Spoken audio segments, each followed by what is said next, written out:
आज एक प्रकार से मेरे लिए सौभाग्य का विषय है कि जहां गीता को गाया गया, ये पुण्य भूमि पर, जहां देश की सुरक्षा के लिए महाबलिदान हुए, ये पानीपत की भूमि पर, हरियाणा की भूमि पर आज महाराजा अग्रसेन की एक भव्य और उत्तुंग प्रतिमा का लोकार्पण मेरे हाथ से हुआ है। ये मेरे लिए सौभाग्य की बात है। हरियाणा की ये भूमि ने चिर पुरातन काल से इस देश की संस्कृति को, इस देश के संस्कार को और इस देश की परंपराओं को आगे बढ़ाने का काम किया है।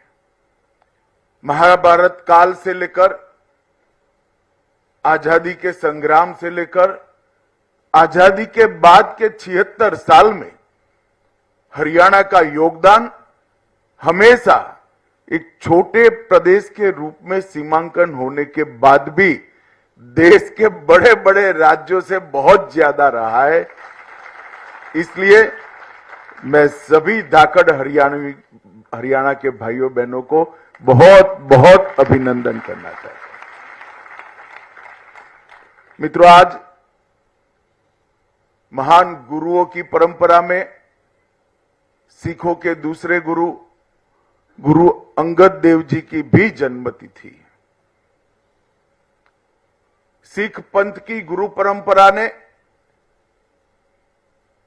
जब एक समय था कि देश के अंदर मूल संस्कृति ही समाप्त हो जाएगी, तब बाबर से लेकर औरंगजेब तक 10 गुरुओं ने संघर्ष कर हमारी परंपराओं को लचीला भी बनाया, पुनर्जीवित भी किया और जहां जरूर पड़ी वहां बलिदान देकर संघर्ष करने का काम भी किया। और इतिहास जो जानते हो सभी जानते हैं कि सिख गुरुओं की ये महान बलिदान ने ही आज हमें हमारे मूल रूप में यहां पर हमारा अस्तित्व टिका है। उसमें सिख पंथ के 10 गुरुओं का बहुत बड़ा योगदान है। मैं मनपूर्वक गुरु अंगद देव जी को प्रणाम कर मेरी बात की शुरुआत करता हूं। आज स्वर्गीय ओपी जिंदल जी की भी पुण्यतिथि है। ओपी जिंदल जी इस प्रदेश के बड़े राजनेता रहे। देश भर के अग्रणी उद्योगपतियों में भी उनका नाम आज भी सम्मान के साथ लिया जाता है। परंतु ये सब के साथ साथ वैश्य समाज में जन्मे इसके संस्कार के अनुरूप लाभ से पहले लोक की चिंता, मुनाफे के पहले समाज की चिंता और कारोबार से पहले करुणा का भाव, ये दोनों सिद्धांतों को ओपी जिंदल जी ने प्रतिपादित किया था। और इसी का सुफल है कि आज इतना बड़ा अस्पताल, जहां करीब करीब 5 लाख लोग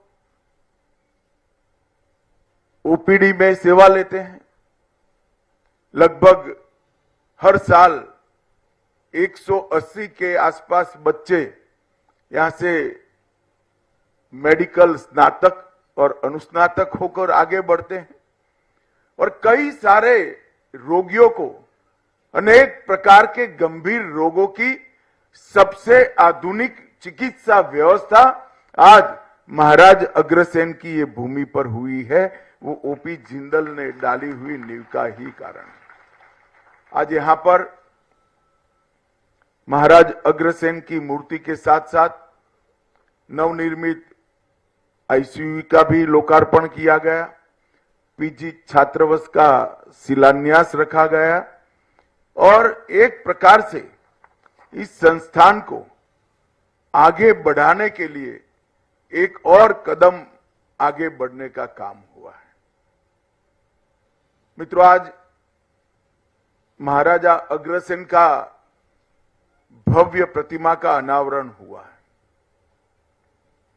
मैं इतिहास का विद्यार्थी हूं। महाभारत काल से आज तक अग्रसेन जी एक अनूठे प्रकार के शासक रहे।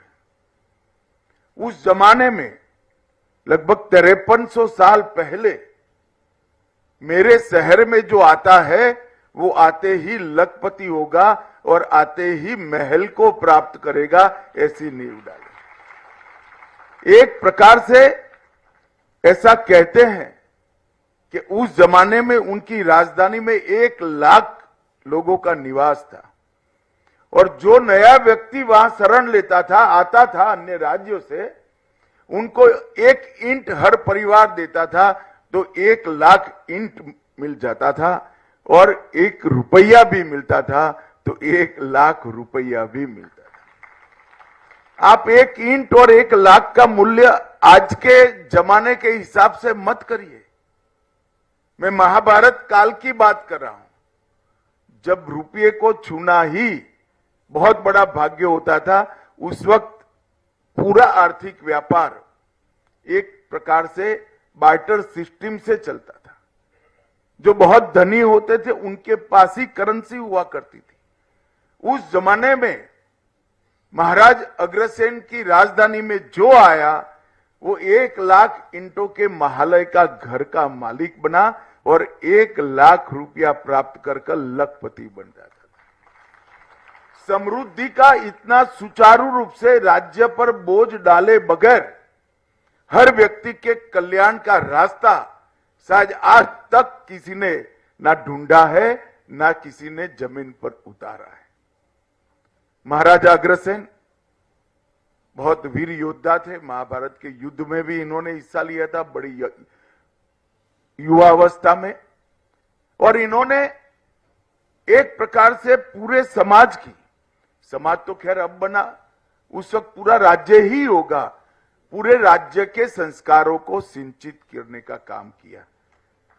कोई भूखा न सोए, कोई व्यक्ति ऐसा ना हो जिसके सर पर छत न हो, और कोई व्यक्ति ऐसा ना हो जिसके पास कारोबार न हो।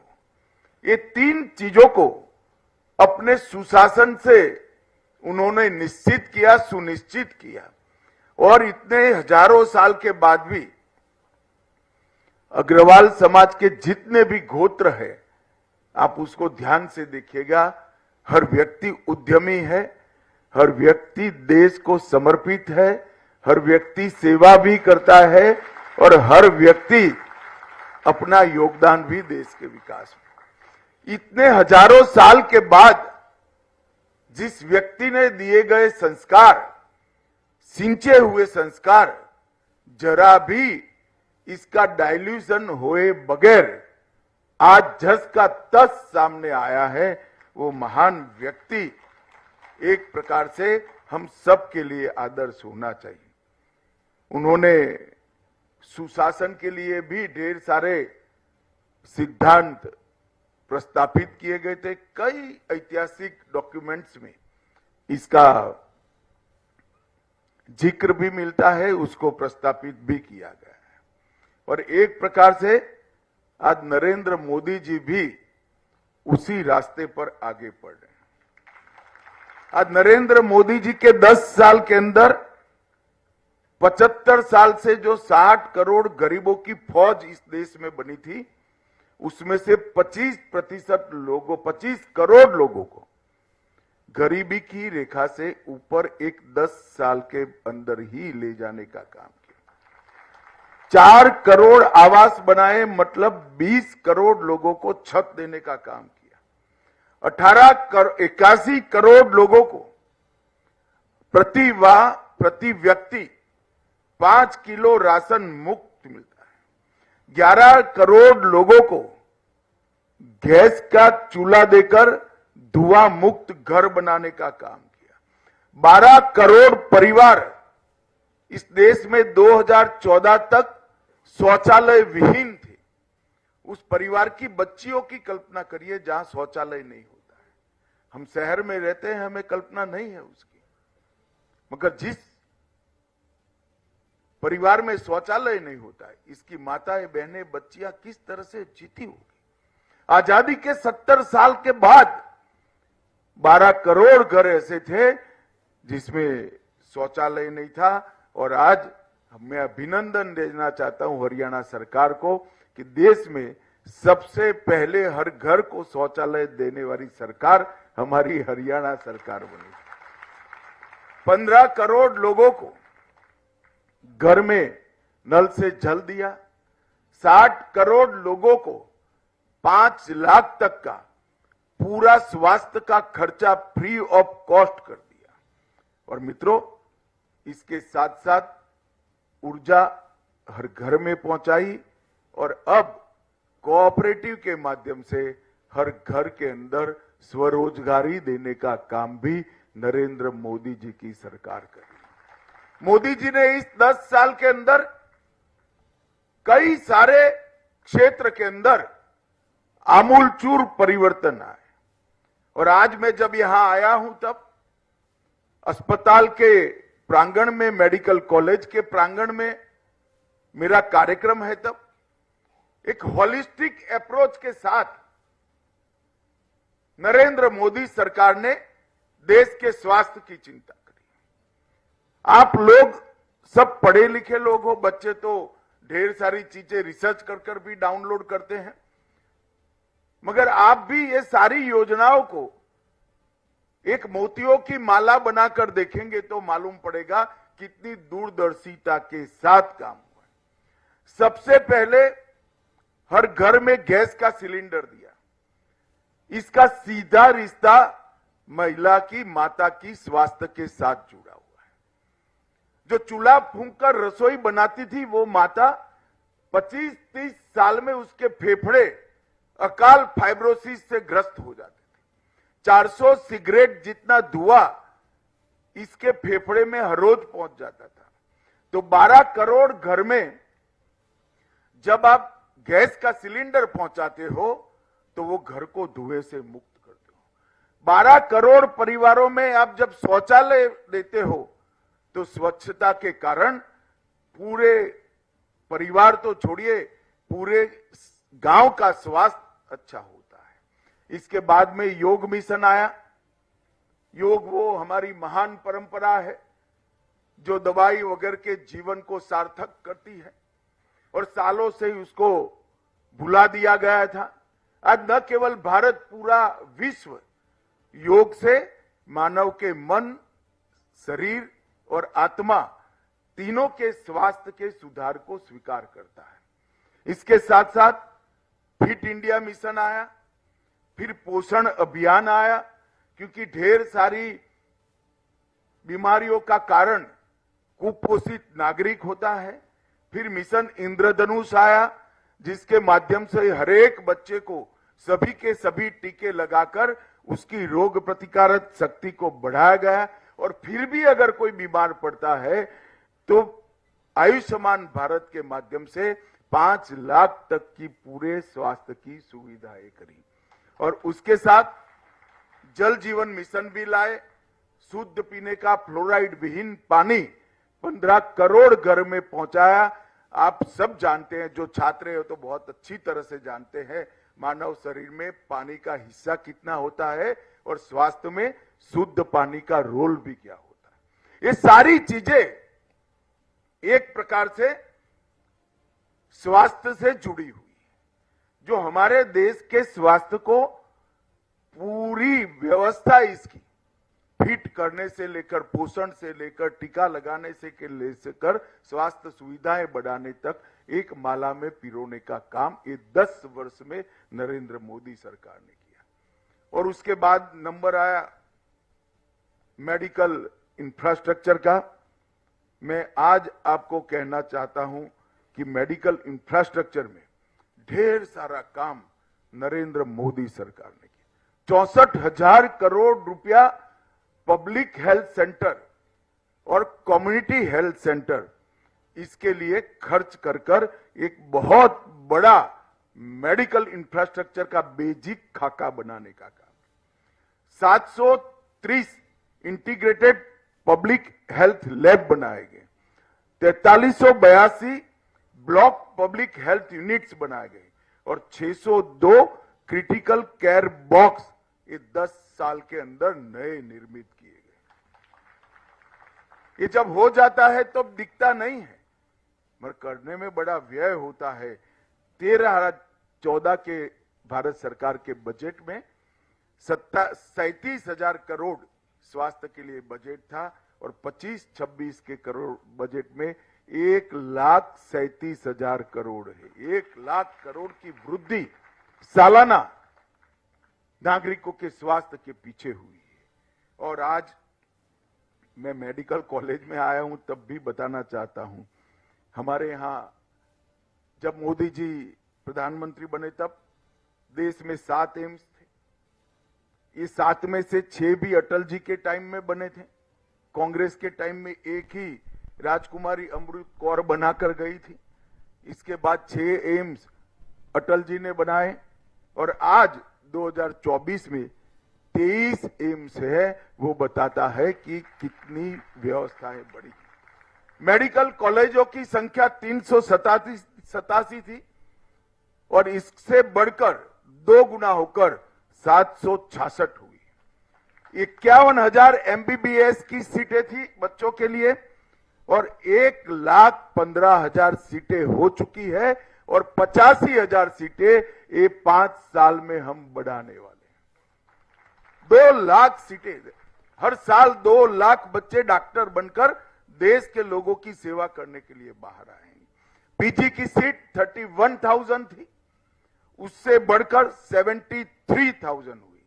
अब जब 85,000 सीटें हम बढ़ाएंगे तो अनुपात में पोस्ट ग्रेजुएट की सीटें भी अपने आप बढ़ जाएंगी। मित्रों, ये जो इंफ्रास्ट्रक्चर बन रहा है, जब मेडिकल की कॉलेज की मैं बात करता हूं, 387 से 766 हुए, तब आपको लगता है कि ये सिर्फ पढ़ने की सुविधा बढ़ी है। ऐसा नहीं है। जब एक मेडिकल कॉलेज चलता है तो हम सब रूल्स जानते हैं कि एक फ्री अस्पताल चलाना पड़ता है और 14 के 14 विभाग वो अस्पताल में रखने पड़ते हैं, क्योंकि छात्र को पढ़ाने के लिए अनिवार्य शर्त है। इसका मतलब हुआ इस देश में 766 संपूर्ण अस्पताल फ्री ऑफ कॉस्ट गरीबों का इलाज करने वाले बनाने का काम हो चुका है, जो हमारे हर जिले में, देश के 750 जिले में 766 अस्पताल बने और भाजपा शासित सभी राज्यों का संकल्प है कि मिनिमम हर जिले में एक अस्पताल बना जाए। राजधानी के अंदर 3 है, एक मेडिकल कॉलेज राजधानी के अंदर 3 है तो नहीं गिना जाए। और मुझे विश्वास है कि अगले 5 साल के अंदर देश का एक भी जिला ऐसा नहीं होगा जहां मेडिकल कॉलेज नहीं होगा और फ्री अस्पताल नहीं। ये बहुत बड़ा परिवर्तन भारत के स्वास्थ्य के क्षेत्र में नरेंद्र मोदी सरकार लाई। और जहां जहां डबल इंजनों की सरकार बनी, बहुत तंज कसे जाते हैं हमारे डबल इंजन के मॉडल पर। कैसा कैसे हो सकता है? ऐसा ही होता है, क्योंकि एक समान विचार की पार्टी के लोग जब सिद्धांतों के आधार पर राजनीति करते हैं तो ऐसा ही होता है। इसका बेस्ट उदाहरण है तो हमारा हरियाणा है। ये हरियाणा में सबसे बड़ी बदनामी होती थी नौकरियों के अंदर करप्शन, जातिवाद के कारण। एक सरकार आती थी तो एक क्षेत्र के लोगों को नौकरी मिलती थी, दूसरी सरकार आती थी तो दूसरे क्षेत्र के लोगों, और किसी को फ्री ऑफ कॉस्ट नौकरी नहीं मिलती थी। खर्ची भी चाहिए थी और पर्ची भी चाहिए थी। भारतीय जनता पार्टी की सरकार ने खर्ची और पर्ची के बगैर 80,000 नौकरियां बांटकर ये सिद्ध किया कि लोकतंत्र में जाति के आधार पर राजनीति नहीं करते। हरियाणा के खिलाड़ियों ने ये 10 साल में 3 गुना पदक जीते हैं। ये कोई प्रयास के बगैर नहीं हो सकता। बासमती चावल का सबसे बड़ा निर्यातक छोटा प्रदेश होने के बावजूद 10 साल में हमारा हरियाणा बना। और सेना में हर 10वां जवान एक छोटे से हरियाणा से। सबसे ज्यादा 14 फसलें किसानों की अगर राज्य में एमएसपी पर खरीदी जाती है 24। सैनी जी बहुत जागरूक है। पहले 14 थी, सैनी जी के लिए ताली बजाओ, उन्होंने 14 से 24 कर दी। सबसे पहला राज्य अगर कोई है तो हरियाणा है। लाल डोरे के भीतर मालिकाना हक अगर पूरे देश में सबसे पहले किसी ने दिया तो हरियाणा ने दिया। एक भी सरपंच अनपढ़ न हो ऐसा कोई राज्य है तो हमारा हरियाणा है। पंचायतों में महिलाओं की 50% भागीदारी भी महिलाएं ने सुनिश्चित हरियाणा ने करी है। हर एक घर में नल से फ्लोराइड विहीन शुद्ध जल भी हरियाणा ने पहुंचाया है। और सबसे पहला धुआं मुक्त, मतलब एक भी घर में कंडे और टहनियां लकड़ियां नहीं जलाई जाती है, ऐसा राज्य कोई बना तो अपना हरियाणा बना है। और सबसे पहला आयुष विद्यालय अगर कहीं बना तो अपने हरियाणा के अंदर। और हरियाणा का बजट हुड्डा साहब शायद कल देखेंगे अखबार में। हुड्डा साहब आप 37,000 का छोड़कर गए थे, हमारे सैनी ने इसको 1 लाख करोड़ तक पहुंचाने का काम किया। 2 लाख करोड़। आज सैनी जी मेरे डेटा को सुधारते ही जा रहे हैं। इसका मतलब कि आप जीडीपी भी बढ़ा रहे हो, जनता की सुख सुविधा भी बढ़ा रहे हो, गरीबों को भी आगे लाने का काम कर रहे हो और इंफ्रास्ट्रक्चर भी बना रहे हो। ढेर सारे काम है, आज विषय नहीं है इंफ्रास्ट्रक्चर पर बोलने का, परंतु मैं 2 आंकड़े जरूर देना चाहता हूं। जब 10 साल यूपीए की सरकार थी तब 10 साल यहां पर भी कांग्रेस की सरकार थी। सोनिया मनमोहन की सरकार चलती थी। 10 साल में हरियाणा को 10 साल में 41,000 करोड़ रुपया दिया। और 10 साल नरेंद्र मोदी जी की सरकार चली, हमने 1,43,000 करोड़ रुपया हरियाणा को देने का 3 गुना पैसा दिया। इसके अलावे 1,26,000 करोड़ के इंफ्रास्ट्रक्चर का काम, 72,000 करोड़ के सड़क निर्माण का काम और 54,000 करोड़ का रेलवे का काम अलग से देने का काम भारतीय जनता पार्टी की सरकार। इसमें मैं एयरपोर्ट, मेडिकल कॉलेज, ढेर सारी योजनाएं और गरीब कल्याण की योजनाएं मैं नहीं मानता हूं। एक सबसे पहली इथेनॉल बायो रिफाइनरी भारत में पानीपत में इसका उद्घाटन करने का काम और ढेर सारे सुशासन के काम भी मनोहर लाल जी ने शुरू किए थे और सैनी जी आगे बढ़ा रहे हैं। ये सैनी जी जब आप उनको देखोगे तो बड़े शांत, सौम्य और एक अद्भुत व्यक्तित्व दिखेगा। हंसमुख तो है ही, पर इसके साथ साथ कठोर प्रशासक भी है। प्रशासन पर पूरी उसकी पकड़ है। जब हरियाणा में चुनाव की शुरुआत आई तब कुछ सुधार करने जरूरी थे। मेरे घर पर एक मीटिंग हुई, कुछ निर्णय हुए, 22-23 निर्णय हुए थे। मैं इसको दोहराना नहीं चाहता, परंतु बैठक के बाद मैंने सैनी को अकेले में कहा कि सैनी जी ये बहुत कठिन है, इतने 2.5 महीने में 3 महीने में सब पूरा करना। उन्होंने कहा वो जी हो जाएगा जी, आप चिंता मत करो जी। मुझे लगा चलो अच्छा है, कर ही लेंगे, मगर साहब चुनाव की घोषणा के पहले सारे के सारे काम नायब सिंह ने पूरे कर दिए थे और ये इसकी प्रशासनिक क्षमता का उदाहरण। जब जनता के बीच में से उठकर एक सामान्य व्यक्ति राज्य के शासन की धुरा संभालता है तब किस प्रकार का परिवर्तन आता है, इसका आदर्श उदाहरण हमारे नायब सैनी है। और इसीलिए कोई भी समस्या लेकर जाओ वो हंसते हैं और हंसकर इसका स्वागत भी करते हैं और समाधान भी करते हैं। मित्रों, आज सबने मुझे यहां बुला है, तब एक बात मेडिकल कॉलेज के संचालकों को भी मैं कहना चाहता हूं। हमारी नई शिक्षा नीति जो हम लाए हैं, इसमें बच्चों के अंदर जो मूल क्षमताएं पड़ी हैं, किसी के अंदर चित्रकार पड़ा होगा, किसी के अंदर संगीतकार पड़ा होगा, किसी के अंदर खिलाड़ी पड़ा होगा, किसी को भले मेडिकल का स्टूडेंट होगा, डॉक्टर बनना चाहता होगा, इकोनॉमी की भी समझ होगी, किसी को सोशल सामाजिक विज्ञान की भी समझ होगी। ये सारी इनकी जो मूल शक्तियां हैं, ये मुरझानी नहीं चाहिए। ये डॉक्टर जरूर बनना चाहिए, परंतु इसके साथ जो मूल शक्तियां ईश्वर ने दी है, जो इंद्रिय दी है, जो रुचि दी है, जो लाइकिंग दिया है, उसको भी एक अच्छा प्लेटफॉर्म मिले तो ही एक विद्यालय संपूर्ण माना जाता है। डॉक्टर तो अच्छा बनना ही चाहिए, इसमें कॉम्प्रोमाइज मत करिए, परंतु युवा लोगों के साथ ढेर सारा समय होता है। हमारी शिक्षा नीति के ऐसे वर्टिकल दिए हुए हैं।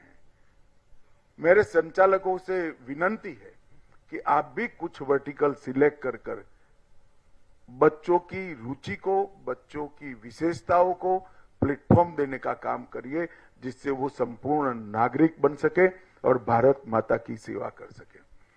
आज आपने यहां मुझे बुलाया, महाराजा अग्रसेन की एक उत्तुंग और भव्य प्रतिमा का लोकार्पण मुझसे कराया। एक महान विभूति जिन्हें 5300 साल पहले इस देश के अंदर नए विचार की शुरुआत की, इस विचार पर आज करोड़ों लोग आगे बढ़ रहे हैं। ऐसे महान व्यक्तित्व की चिर स्मृति के लिए ये मूर्ति का अनावरण कराया। जितने बच्चे यहाँ सालों तक पढ़ेंगे, महाराजा अग्रसेन को जानने का प्रयास भी करेंगे और महाराजा अग्रसेन के गुणों को अपने जीवन में उतारने का भी प्रयास करेंगे। इससे समाज का बहुत भला होगा।